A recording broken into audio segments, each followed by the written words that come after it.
آئیے دیکھتے ہیں کہ قیقاع کیسے دشمن پر شیر کی طرح جھپٹتے ہیں۔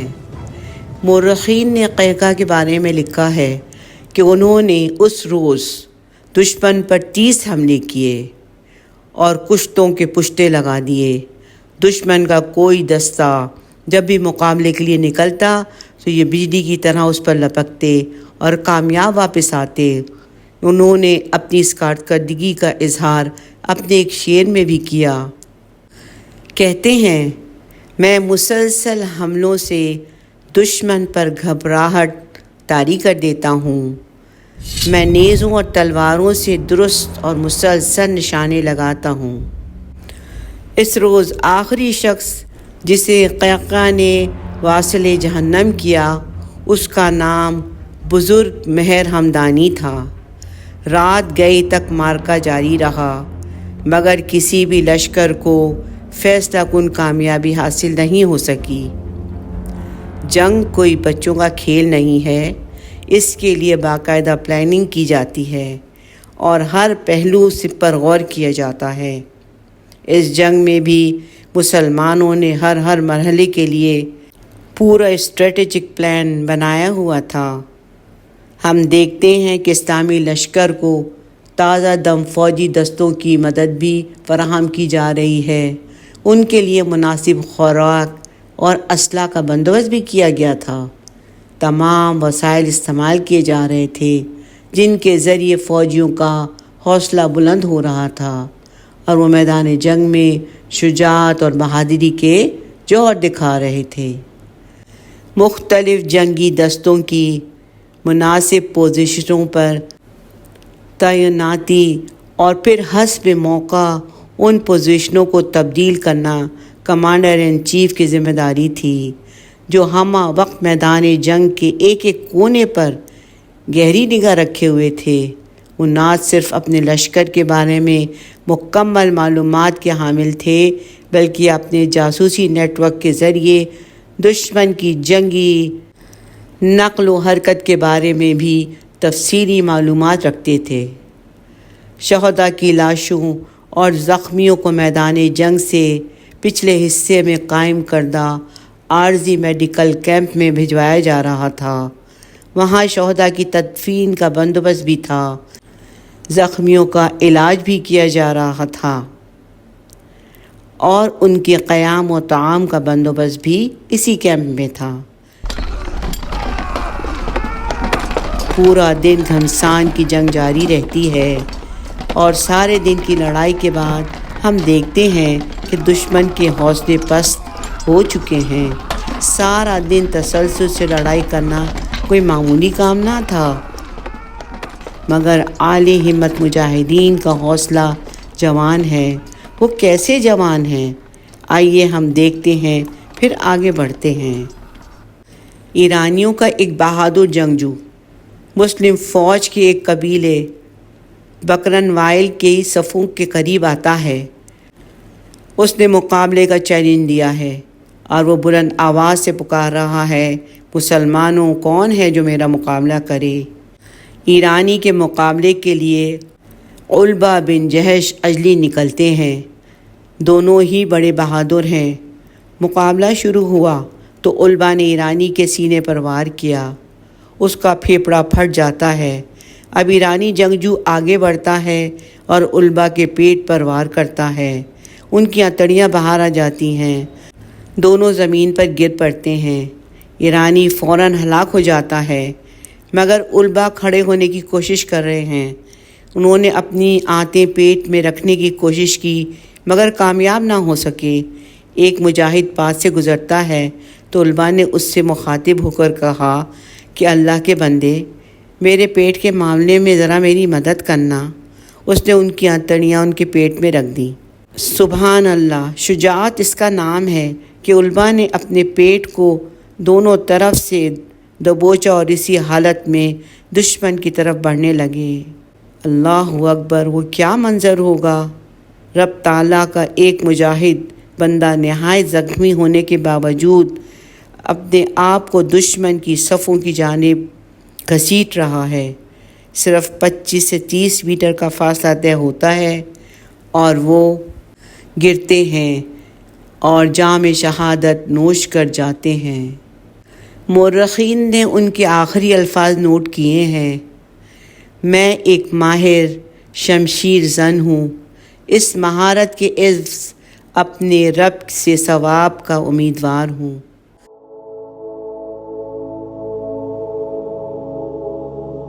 بہادری اور شجاعت کی ان مثالوں سے ہماری نوجوان قوم کو سبق حاصل کرنا چاہیے اور جاننا چاہیے کہ ہمارے سلف صالحین کتنے جری اور بہادر تھے۔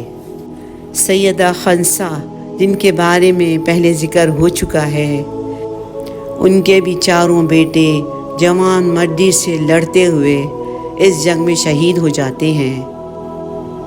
جب ان کی والدہ خنسا رضی اللہ تعالیٰ عنہا کو خبر ملتی ہے تو انہوں نے رونا پیٹنا نہیں شروع کیا، بلکہ وہ یہ کہہ رہی ہیں کہ اس اللہ کا شکر ہے جس نے مجھے ان شہید بیٹوں کے ذریعے عزت بخشی ہے۔ میں اللہ تعالیٰ سے امید رکھتی ہوں کہ وہ مجھے ان کے ساتھ جنت میں داخل کرے گا، ہماری ملاقات وہاں ہوگی۔ اللہ اکبر! کتنی باہمت اور صابر ماں ہے، سبحان اللہ۔ جنگ کے پہلے دن ہاتھیوں نے مسلمانوں کو خاصا نقصان پہنچایا تھا، اس لیے قیقاع نے دوسرے روز اپنی چچا زاد بھائیوں کو ساتھ لیا اور دشمن کے خلاف ایک مؤثر چال چلی۔ اونٹوں پر بڑے بڑے پالان ڈال دیے، ان کے چہروں پر سیاہ برقعے مون دیے۔ اس طرح اونٹ نہایت ہی خوفناک شکل اختیار کر گئے۔ یہ اونٹ جب دشمن کے گھوڑوں کی طرف بڑھے تو ان کے گھوڑے بدک کر بھاگنے لگے۔ مسلمانوں کے لیے یہ سنہری موقع تھا، انہوں نے بھاگتے دشمن کو گاجر مولی کی طرح کاٹنا شروع کر دیا۔ اسلامی لشکر کے دیگر کمانڈروں نے قیقاع کی یہ چال دیکھی تو انہوں نے بھی یہی حربہ آزمایا۔ اس طرح مسلمانوں نے گزشتہ روز کا بدلہ لے لیا۔ مورخین کے مطابق ہاتھیوں نے مسلمانوں کو اتنا نقصان نہیں پہنچایا جتنا کہ ان اونٹوں نے ایرانیوں کو پہنچایا۔ قادسیہ کے دوسرے دن یعنی یوم اقواس کی لڑائی آدھی رات تک جاری رہی۔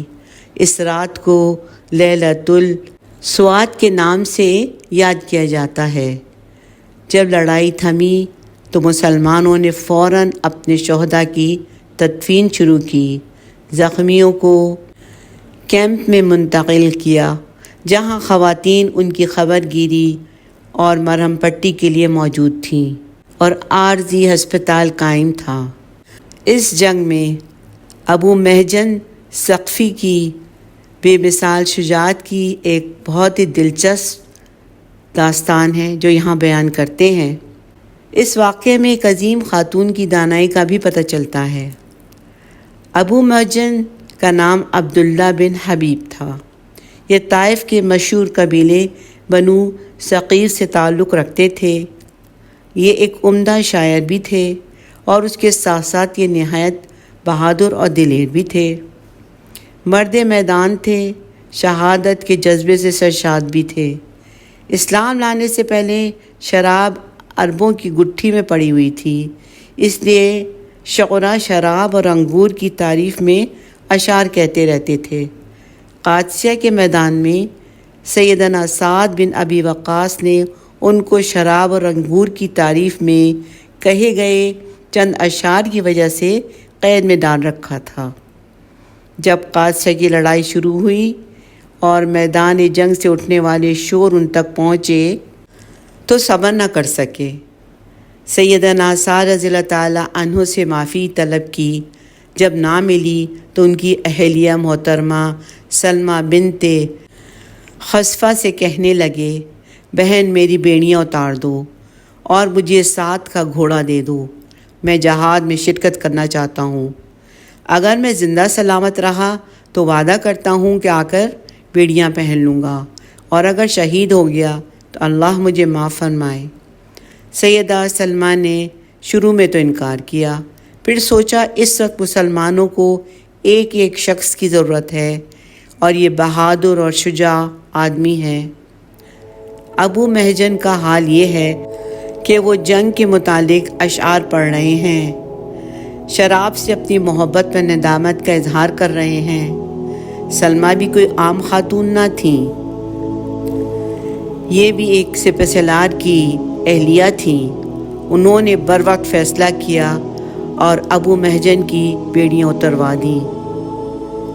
سعد رضی اللہ تعالیٰ عنہ بیمار تھے، چل پھر نہیں سکتے تھے، تو ان کا بلقا نامی گھوڑا کیمپ میں موجود تھا۔ ابو محجن نے اسے کھولا اور اس پر سوار ہو کر دشمن کی صفوں میں گھس گئے۔ اس وقت شام ہونے والی تھی۔ یہ کبھی میمنہ سے ہوتے، کبھی میسرہ میں جاتے، تو کبھی لشکر کے قلب میں گھس جاتے۔ بہادر اور شجاع تو تھے۔ اس روز انہوں نے شجاعت کی نئی داستانیں رقم کیں۔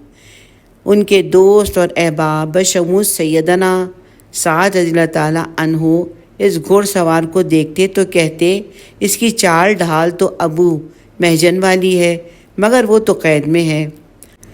وہ اس شان سے لڑ رہے تھے کہ بعض مجاہدین کہنے لگے، لگتا ہے آسمانوں سے کوئی فرشتہ ہماری مدد کے لیے آ گیا ہے۔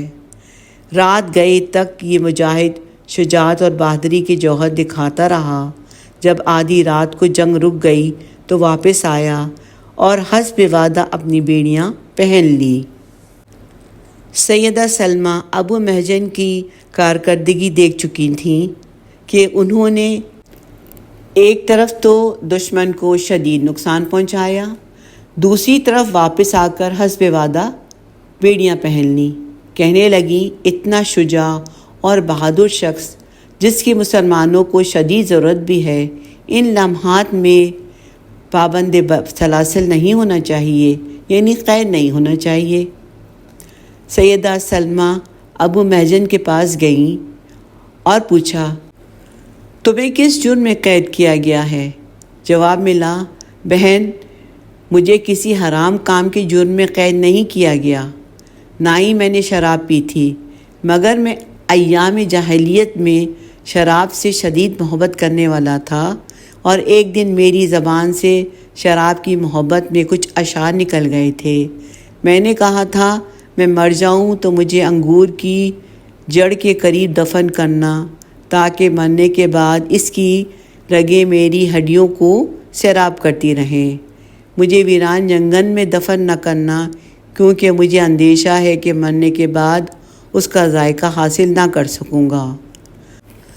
سعد کو جب میرے اشعار کا علم ہوا تو انہوں نے مجھے قید کر دیا۔ سلمہ فوراً اپنے شوہر کی خدمت میں حاضر ہوئیں۔ ابو محجن کے ساتھ ہونے والی گفتگو سے انہیں آگاہ کیا۔ سعد رضی اللہ تعالیٰ عنہ نے فوری طور پر ان کو طلب کیا، ان کی بیڑیاں اتروائیں اور کہا کہ میں ایک مجاہد کو قید نہیں رکھوں گا، جاؤ، میں تمہارے اشعار پر اس وقت تک مواخذہ نہیں کروں گا جب تک تمہارا عمل ان اشعار سے دور رہے گا۔ ادھر ابو محجن بھی اپنے رب سے وعدہ کر رہے ہیں کہ آج کے بعد وہ شراب کے حوالے سے کوئی شعر نہیں کہیں گے اور نہ اسے ہاتھ لگائیں گے۔